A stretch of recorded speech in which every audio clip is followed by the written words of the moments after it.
Hi, thanks for tuning into Tea Time. I'm Chaiti Narula and we're at Unitech Golf and Country Club in Noida, rather very picturesque golf course. The weather is quite warm but doesn't impact our game of golf. Now, once an introverted and a home-driven Indian customer today is waking up to a nascent yet formidable eating out culture. Discussing the vast potential of the food culture in much detail is Dev Amritesh of Jubilant Foodworks on Tea Time with me. On the show this week, we have Dev Amritesh, President and COO of Dunkin Donuts India. Consumers wanting more and more complexity in the menu, more interaction. They want probably a more a deeper meaning in consumption. So I think QSR is going to grow at both ends. And in news, Michelle Wee beats Stacey Lewis to win the US Women's Open, and Mikko Ilonen wins the Irish Open.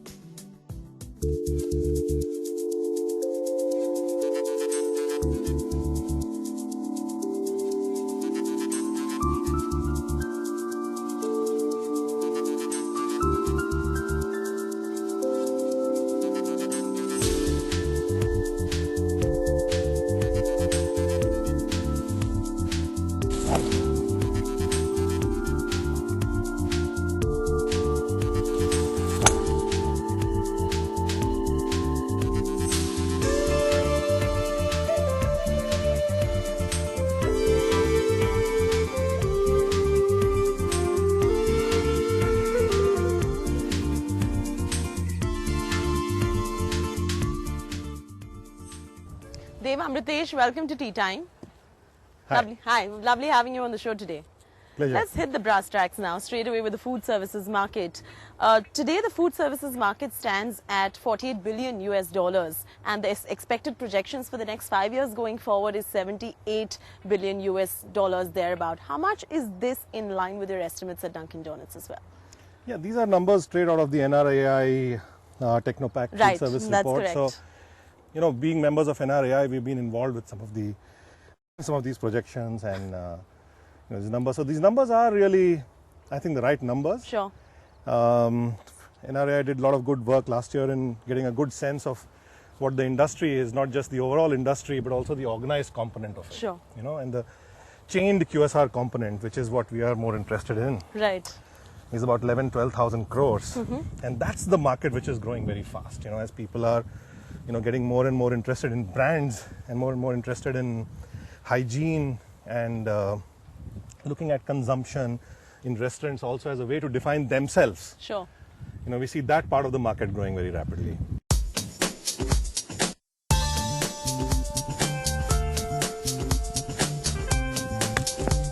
Not bad.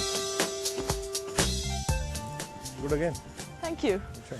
So Dev, now let's talk about the quick service restaurant numbers a little bit. The quick service restaurant numbers are outpacing the market by about 25%. And while you said that it was passé, it's really, it's really contradicting somewhere when you hear the numbers outpacing the market. So what would you attribute these factors to, and why would you say it's passé when the numbers show 25% of outperformance? So, first of all, let me clarify. It's not passé at all. Okay. I think it's very current. Okay. I think QSR in its current form has a lot of potential to grow Sure. over the next 8, 10, 15, 20 years, I think. Right. I think the consumption in India of generally out of home is still very low. The penetration numbers are still very, very low. What I meant about QSR in my earlier discussion with you is that there's an opportunity at the high end. Right. There's an opportunity, there's a new trend at the top end of the market where we see that there is a room for more brands and more complexity in the market. Now it's making sense, correct. Earlier, while one or two brands were able to satisfy the needs of the entire marketplace, what's probably going to happen is some of the larger brands are going to become bigger and bigger and going into more and more towns. And their job is probably going to be to recruit more and more consumers. So, for example, Domino's Pizza is present in more than 150 cities, I think. So it's in India itself? In India, yeah. Wow. Yeah, I don't know exactly what the number is, but 130, 140 cities, right? And so that's where a lot of recruitment is going to happen. A lot of first-time consumers are going to enter the QSR market. On the other hand, brands like us and a few other chains like us are going to come in at the other side of the market, where we probably see some more trends of consumers wanting more and more complexity in the menu, more interaction. They want probably a more a deeper meaning in consumption. So I think QSR is going to grow at both ends. So they've now, eating out has become a big trend now today in the consumers, and there's a huge potential with the food services industry as well, with consumers becoming more discerning, and in some sort of a form or the other they think that is one way of entertainment as well. Now, also by them going out so much, it's a huge revenue for the government in terms of the exchequer earning from tax revenues as well. How then is it important for the government to recognize this and realize food services as a very important part in their revenue stream as well? Do you think they're recognizing the potential, or they're failing to recognize the potential at the moment? I think there's an opportunity to do more. Right. I think with the levels of penetration that organized food service has in India is still, insignificant part of the larger food service market. I think there is a lot of opportunity for growth. It is going to happen. Sure. And probably it is going to happen at a faster rate than it is going to happen in single brand retail. Right. Because the benefits that branded food service chains offer in terms of hygiene, or in terms of the quality of innovation or new products or the entire experience that chains offer is far, far higher. Secondly, the kind of employment generation that happens through organized food chains is dramatic. I mean, we have close to 25,000 employees working in our company. So that's a lot of employment generation. I think the whole ecosystem of suppliers, vendors that work along with these companies in terms of the cold chain getting developed. So there are a lot of benefits other than just the simple benefits of the exchequer. Yeah, I think so. As part of the larger overall development agenda, I think food service is going to play a crucial role. With food service development, cold chain development always happens because food service needs frozen and fresh products. I think so. It is very critical, and probably it is more important than what seems apparent at first. And I'm very confident that it will become easier and better to expand food service market in India. Well, so the players in the food services market are banking on a lot of hope and a lot of optimism from the newly elected BJP government. On that note, let's take a quick break right here on Tea Time. We will stay in conversation with Dev Amritesh of Dunkin Donuts and discuss the sector and his company in much more detail. Stay with us.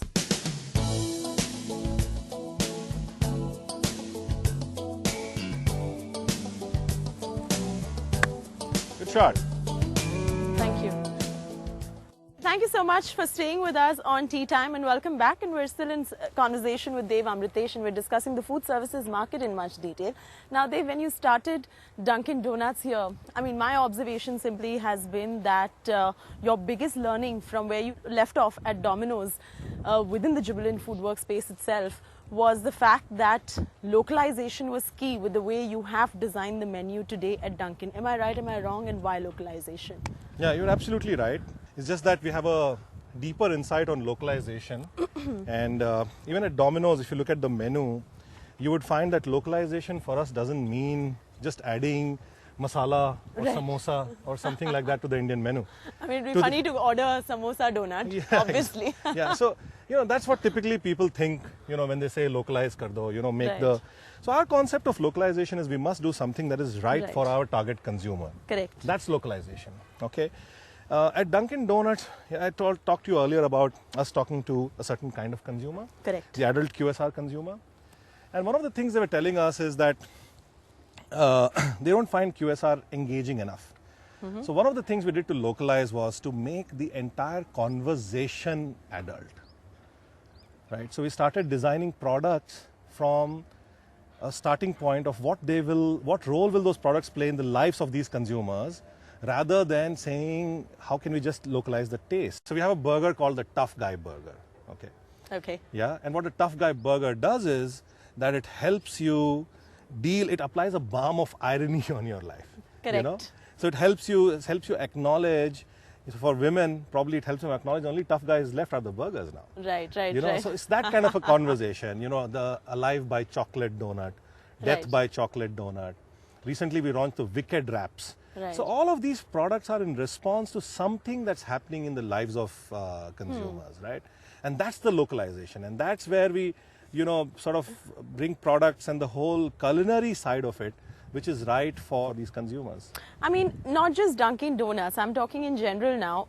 How important is localization really for foreign players or foreign brands to come into India and cater to the Indian taste? How important it is for the Indian consumer today to have these products localized for them? I think if you talk very specifically about just the taste, right, which is earlier what I spoke was about the larger concept. But if you talk specifically about the taste, I think it needs to be done very carefully. Right. Right?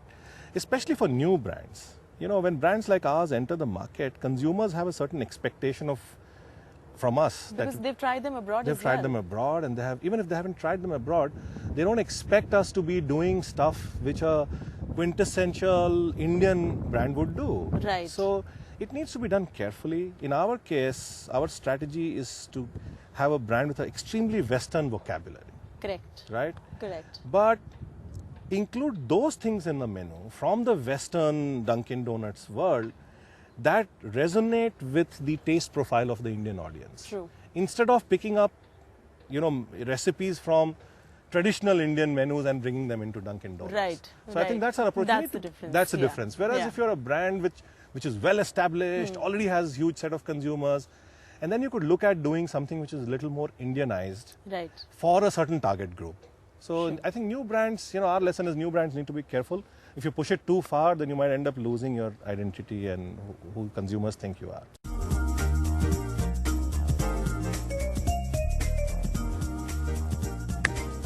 Sure. So now let's talk about the reduced discretionary spending in India. Post the downturn, of course, and quite recently as well, we've seen the consumer is not spending that much because of inflation and many other factors. You've been quoted somewhere saying that your brand really is recession proof. How come? Yeah, I think in the early stages of development, right, if you are able to create a lot of inquisitiveness and curiosity in the minds of the consumer, sure, it's possible for brands like ours to somewhat be not affected by that so much. Because after all, when you have a few stores, we have only 29 stores right now. Right. In Bombay, we just opened, we just have 2 stores. There are enough consumers around, to get those stores full. Right. So, I think in that context for brands which are new, the challenges are different. The challenges are to find the right brand proposition, to find the right mix, to find the right formula that works with Indian consumers. So I think those are more important considerations for new brands rather than the external environment challenges that you're talking about. I think as the brand matures and as it acquires more and more customers, and as it becomes more concerned with issues of repeat purchase and frequency and penetration, I think that's when macroeconomic factors will become more relevant. So for the first 2-3 years, I think the problems and the challenges and the thinking is more internal. And as you establish the ship and as it sets course in the ocean, I think that's when you start to worry about macroeconomic factors. All right, time now for you to play a game.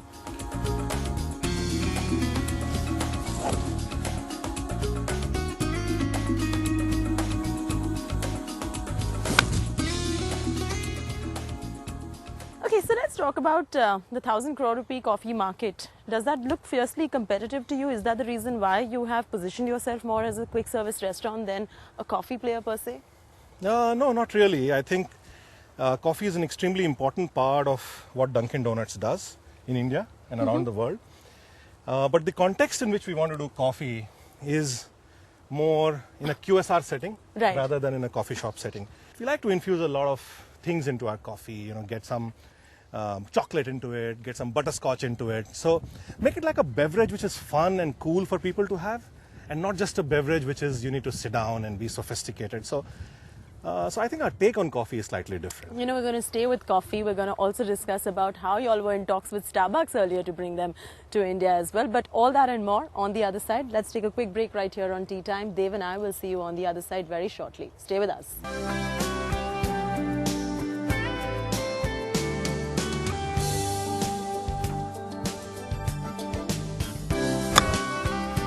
Go ball.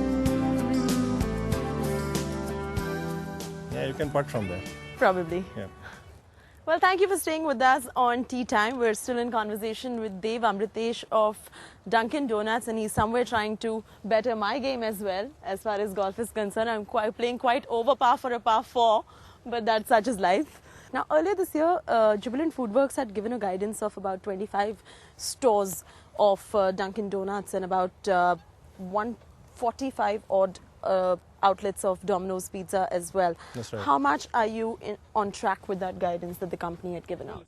Obviously, we're very close to that guidance number, and we've talked about we're already up to 29 stores now. Sure. And I'm pretty sure we will get up to this 25 store number on Dunkin Donuts. We just had a fantastic opening in Mumbai, which is part of this development of 25 Where stores. would this be in Mumbai? We opened a couple of stores in Mumbai, one on Linking Road and another in a mall. We had great response there. We're looking forward to getting into Bangalore very soon. So yeah, we are on track for on our development. I mean, Tier 1 is your obvious target market. What about the Tier 2 and Tier 3 cities in this country? So definitely this year we're not looking at the Tier 3 cities, but as we expand into the metros, we look at expanding into some of the cities around it. So, you spoke to me about your expansion plan and the fact that you are on track with the guidance that you had given earlier this month, which also means that you're spending quite a lot if you want to have 25 outlets of Dunkin Donuts in this country in the next 1 year going forward. How much are you spending in total on all of this at Jubilant? Typically on a Dunkin Donuts store, the investment is in the range of 85 lakhs to 1 crore. Right. So, that's the kind of expansion that with 25 stores, that's the kind of capital infusement that will go into the Dunkin Donuts business. Right. Per store? Per store. All right. Now, so say they're about 25, they're about crores this year as far as your expansion is concerned. Is that a fair estimate? And yes, and some more investment in setting up, manufacturing locations, factories for setting up, donuts. So all of that adds up to a little more. We don't really share division-wise, capital numbers. Right, which also brings me to a very interesting point that since you don't do that, which means you bank quite a bit on the infrastructure created by Domino's Pizza as well, isn't it? Are you being able to leverage and capitalize on the infrastructure and the backbone created for Dunkin Donuts thanks to Domino's being here many, many years before you introduced Dunkin here? I think that's the key strategic advantage that Jubilant Foodworks brings to any new brand. Right. And the leverage is not just in capacities and in factories. For example, the donut factory in Mumbai is co-located with the pizza dough making facility in Mumbai. So is the case going to be in Bangalore. But the leverage is far more than just the factories. Okay. The people, leadership. For example, I came from Domino's Pizza. Right. Many of my team members are ex-Domino's Pizza people. So it's a great growth opportunity for our people, for them to move into new roles. The entire, IT infrastructure, for example, is leveraged. Right. We have a lot of leverage in supply chain. We're trying to even get the trucking leverage. So the same truck goes and delivers vegetables to a Domino's Pizza store and a Dunkin Donuts store. Right. In terms of insight, consumer insights, market research, so having a read on the market overall and seeing where the two portfolio of brands play. So yeah, the leverage is in many, many more areas, and that's really beautiful part of how Jubilant Foodworks works, and I think that gives us some advantages too.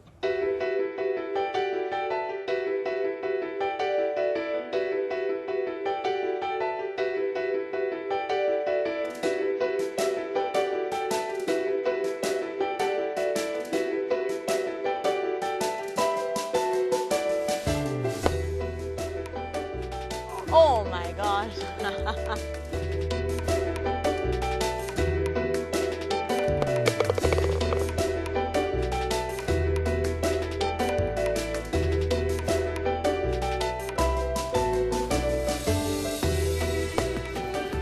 It's a great part. Oh, thank you. So you seem to be very passionate about your game of golf. When did you develop such amazing interest in this game? I'm pretty convinced that my enthusiasm for the game far exceeds my talent for the game. But I love it. I started about 8 years ago, I think, when I first moved to Delhi from Bombay. Bombay, there wasn't much golf, and I didn't know much about golf while I was in Bombay. But Right. when I moved to Delhi, and especially to Noida, I started seeing golf courses all around. All over. I used to drive by the golf course every day, and my boss Ajay Kaul. I know. Yeah, he plays golf. he plays. He's an avid golfer. He's a member here at Unitech. Yes, he's a very good golfer. So he introduced me to golf, I think maybe about 9 years ago. And initially I didn't, take it up seriously. So he gave me my first lesson too. One thing led to another, and there's so much golf around here in Delhi and all over. It's very easy to play golf here, and it's a great way to unwind and get a little bit of boy time or men time, once in a week, and discuss things that you don't normally discuss with your colleagues or with your family. Just discuss and have an escape from everything. So yeah, it's great. Are there any players that you really find your inspiration to play, to live your life? The rules? Absolutely. Not I mean, really. it could be another sports person as well. Not really. Generally, I have a weakness for sports people. Okay.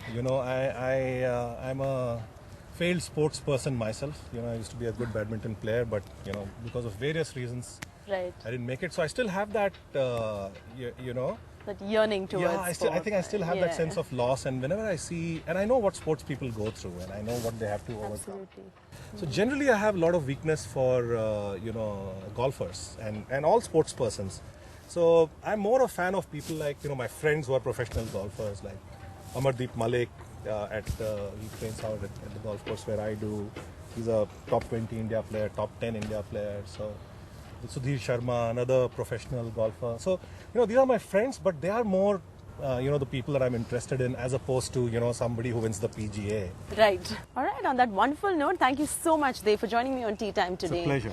Thank you. Thank you for taking time out. That's a wrap from me, Chaiti Narula, and Dev Amritesh of Dunkin Donuts as well on this episode of TeeTime. I will see you next week again with another guest from another interesting sector altogether.